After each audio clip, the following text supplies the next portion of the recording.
Yesus membentangkan suatu perumpamaan lain lagi kepada mereka. Katanya, hal kerajaan surga itu seumpama orang yang menaburkan benih yang baik di ladangnya. Tetapi pada waktu semua orang tidur, datanglah musuhnya menaburkan benih lalang di antara gandum itu, lalu pergi. Ketika gandum itu tumbuh dan mulai berbulir, nampak jugalah lalang itu.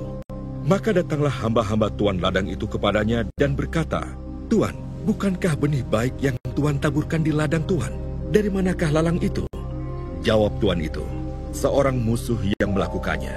Lalu berkatalah hamba-hamba itu kepadanya, "Jadi maukah Tuan supaya kami pergi mencabut lalang itu?"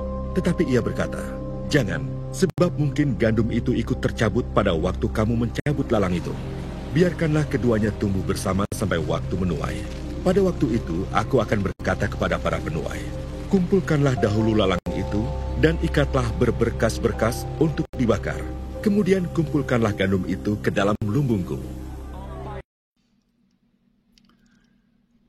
Saudara-saudari yang terkasih di dalam Kristus Yesus, di dunia ini akan selalu ada campuran antara yang baik dan yang jahat. Kita tidak akan pernah menemui hanya yang baik saja di dunia ini. Tidak ada yang sungguh baik tanpa cacat dan kekurangan. Yang baik itu selalu tercampur dengan yang buruk. Selama kita hidup di dunia ini, nasib orang baik dan orang jahat itu bisa saja kelihatan sama. Orang jahat sakit, orang baik juga demikian. Orang jahat dipenjarakan, orang baik juga mengalami itu. Kesedihan dan kegembiraan, penghinaan dan penghormatan, kemiskinan dan kekayaan dan sebagainya, semuanya itu bisa saja menjadi nasib semua orang. Tak peduli apakah dia itu orang baik atau orang jahat. Saudara-saudariku yang terkasih di dalam Kristus, perumpamaan dari Injil Matius yang barusan kita dengar tadi memberikan jawaban kepada kita atas hal itu. Yang punya ladang itu membiarkan lalang tumbuh bersama dengan gandum di ladangnya. Ia tidak mencabuti lalang itu, tidak membinasakannya, tapi membiarkannya tumbuh di antara gandum.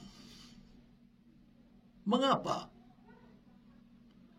Sebab kalau lalang itu dicabut, maka bisa saja gandum pun akan ikut tercabut. Bukan hanya lalang akan dimatikan, tapi gandum juga ikut mati. Lalu lalang itu dibiarkan tumbuh. Bukan karena lalang itu dianggap penting, melainkan karena mementingkan dan menyayangi gandum itu. Melalui perumpamaan inilah Yesus mencoba menyampaikan rencana Tuhan terhadap kita manusia. Saudara-saudariku yang dikasihi Tuhan, barangkali kita bertanya, apa akibatnya? Apa risikonya kalau Allah membiarkan yang baik dan yang jahat tumbuh dan hidup bersama? Tidakkah manusia nanti berpendapat bahwa yang baik dan yang jahat itu adalah sama saja? Tidakkah manusia nanti seenaknya melakukan apa yang diinginkannya? Tentu saja bukan itu maksud perumpamaan tadi. Bukannya Allah kalah terhadap dosa bila dia membiarkan kejahatan tetap ada di dunia ini. Kuasa Allah tidak hilang bila kejahatan bertimbun-timbun di dunia ini. Ia tetap menguasai segala sesuatu. Semua tindakan dan pekerjaan Allah selalu penuh kebijaksanaan, direncanakan sejak awal dan diselesaikan demi kemuliaannya dan demi penyelamatan manusia. Allah tidak mengenal istilah putus kamus atau jalan buntu karena situasi sudah terlalu parah. Segalanya Dia kuasai, sampai bagian-bagian yang terkecil sekalipun. Perhitungan dan kebijakan Allah yang punya ladang itu memang sama sekali lain dari perhitungan kita manusia. Yang penting bagi Dia ialah saat panen kelak. Sebab pada saat itulah Dia akan menjatuhkan vonis.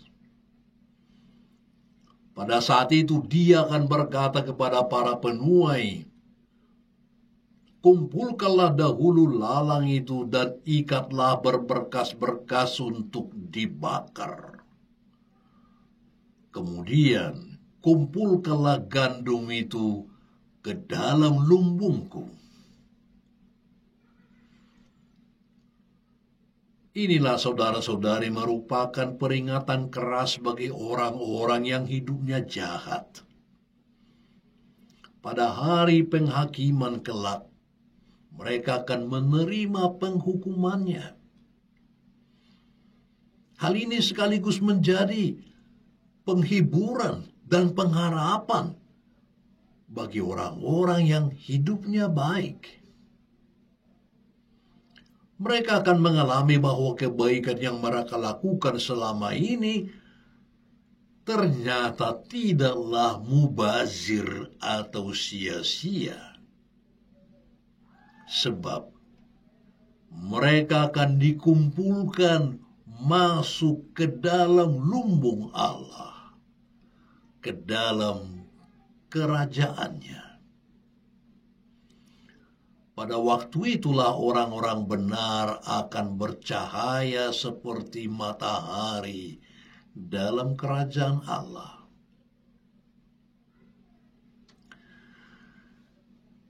Saudara-saudariku yang terkasih, perumpamaan tentang lalang dan gandum yang tadi kita dengar mengajarkan kepada kita agar kita tidak main hakim sendiri terhadap sesama, agar kita tidak menghakimi orang lain. Mari kita serahkan hal itu kepada Allah yang akan menghakimi manusia pada saat yang tepat menurut perhitungannya. Seringlah kita terdorong untuk menghakimi dan menghukum orang lain. Orang itu jahat, maka jangan dicakapi. Dia itu pendusta, maka jangan dikasihati. Orang itu suka selingkuh, maka lebih baik dikucilkan, dan lain-lain sebagainya.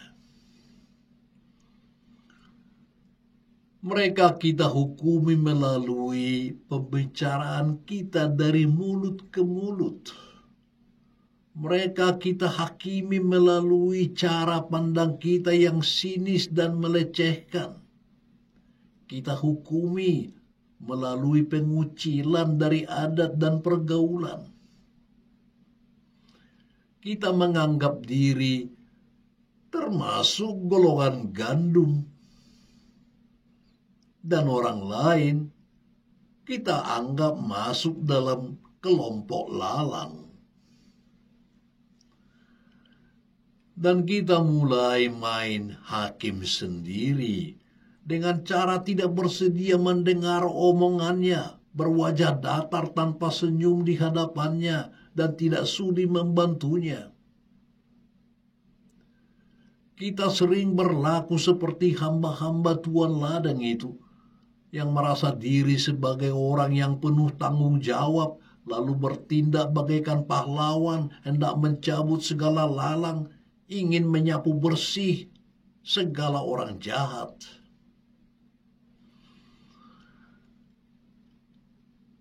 Yesus mengingatkan kita agar tetap sabar dan toleran terhadap orang-orang yang berbuat demikian.